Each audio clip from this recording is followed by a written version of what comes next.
Pemirsa, ribuan penonton dari berbagai daerah di Aceh serta ofisial atlet di 38 provinsi menyaksikan langsung Open Ceremony Pekan Olahraga Nasional ke-21 Aceh Sumut di Stadion Harapan Bangsa, Banda Aceh.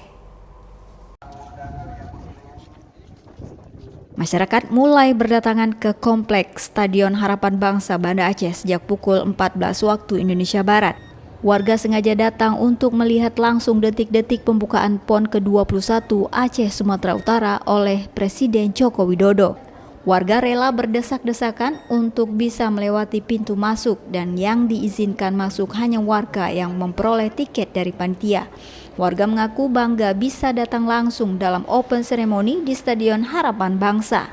Acara malam ini tuh sebenarnya sebagai warga Banda Aceh, warga Aceh pada umumnya sih merasa sangat bangga karena kita menjadi tuan rumah PON dan antusias masyarakat bisa dilihat juga teratur, tertib, dan kita berharap semuanya berjalan lancar hingga penutupan nanti. Kemeriahan pembukaan PON tersebut sejumlah artis lokal dan nasional ditampilkan, sementara pembukaan dilakukan langsung Presiden pada pukul 20 waktu Indonesia Barat. Dari Banda Aceh, Syukri Saripudin, iNews melaporkan.